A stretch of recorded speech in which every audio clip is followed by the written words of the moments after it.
Welcome back to New Rockstars. I'm Erik Voss, and Star Wars Episode 9, The Rise of Skywalker, made a bold move with the character of Leia, bringing back the late Carrie Fisher's character with archived footage to play a far more active role in the story than other recreated live-action characters ever do. At least way more active than when they rotoscoped the late Yoda on a baby. The original plan for this new trilogy was for The Force Awakens to be Han's story, The Last Jedi to be Luke's story, and The Rise of Skywalker to be Leia's story. Now, unfortunately, Carrie Fisher's passing in late 2016, midway through filming The Last Jedi, seemed to alter that plan. But surprisingly, director JJ Abrams appears to have reverted to that plan for the final film, because this story is very much Leia's story. How did he pull that off? And how is the technology he used different from the other times they've tried this in Star Wars films? And more importantly, why was it so important to bring Leia back? Like, what key role does she play in this film? How did they revise her backstory? And what exactly happens to her in The Rise of Skywalker? Because I'll admit, it did take me a couple viewings to sort it out. Spoiler warning, obviously.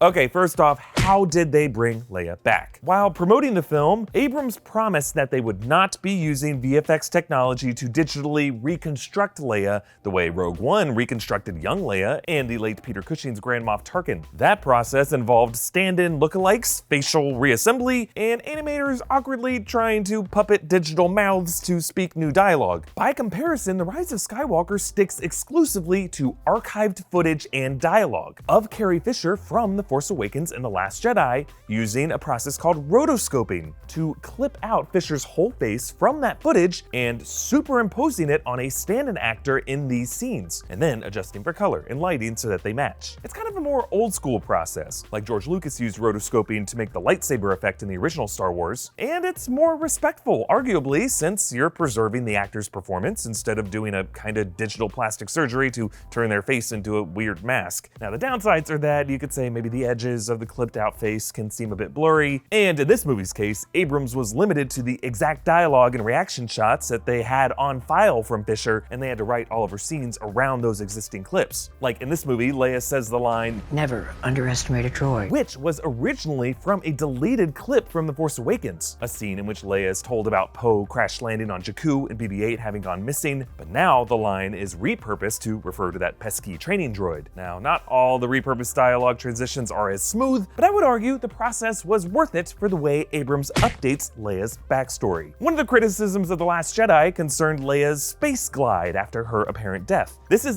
definitely one of the more supernatural applications of the Force that we've ever seen, made more confusing by the fact that the canonical films had never firmly established Leia as a Jedi. Like The Empire Strikes Back and Return of the Jedi hint at her Force sensitivity, and Legends stories followed her future Jedi training, some of which has been brought over into her canonical post-Empire history according to Lucasfilm, but The Force Awakens characterized her as a military general, not someone who has dedicated years and years and years to the ways of the Jedi, a monkish dedication that would probably be required to pull off that kind of move. But The Rise of Skywalker addresses this head on. Early in the film, Rey participates in some intense training overseen by her new master, Leia. Rey later revisits Luke's island and discovers a lightsaber owned by Leia. A flashback shows Luke training Leia in some badass lightsaber combat, and they use more archive footage of Mark Hamill's and Carrie Fisher's younger appearances. Really, of all the Star Wars films, The Rise of Skywalker has the most in common with Return of the Jedi. Palpatine emerging from the shadows to offer a hero a deal with the devil, the character we thought was a villain actually rediscovering his soul in redemption, Lando back in the Falcon where he belongs, but more than anything, it shows us a return of the Jedi. And now, that Jedi includes Leia. Her voice joins a cacophony of all the other Jedi who speak down to Rey in her darkest moment. But this disembodied voice leads us to the question, what exactly happened to Leia? Like, how did she die?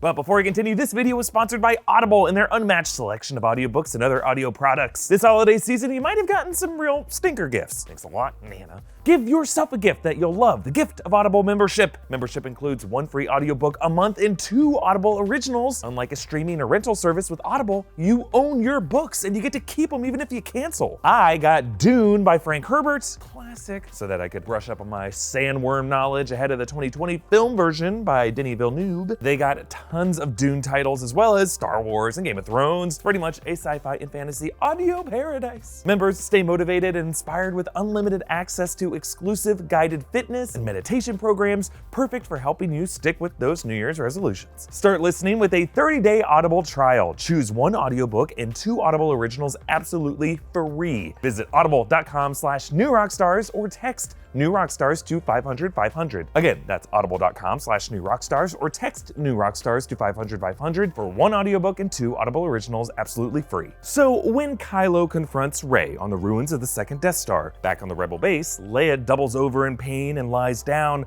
Maz Kanata says, "Leia knows what must be done. To reach her son now will take all the strength she has left." Back in the duel, Kylo rears back to deliver his death blow, but his mother's voice rings out, "Ben." Kylo stops and turns, sensing her, just as he felt in their moment of connection in The Last Jedi. Kylo drops his lightsaber, and in this second of hesitation, Rey catches the lightsaber and uses Kylo's lightsaber to stab him, as I'm sure she has wanted to do every second since watching Kylo shove this same blade through Han Solo. But the moment Rey gets her revenge, she then feels a wash of guilt because she senses Leia too, and she gasps, "Leia." And Rey realizes she made a huge mistake. She didn't defeat Kylo Ren, she exploited a reunion between mother and son. But Leia knew the only way to save Rey was to use all of her strength to connect with her son. Rey stabbing Kylo Ren with this red blade symbolically killed his Kylo Ren identity, and by using empathy and forced healing to bring him back, she frees him to return to his Ben Solo identity. Leia essentially willed her spirit into her son, sacrificing herself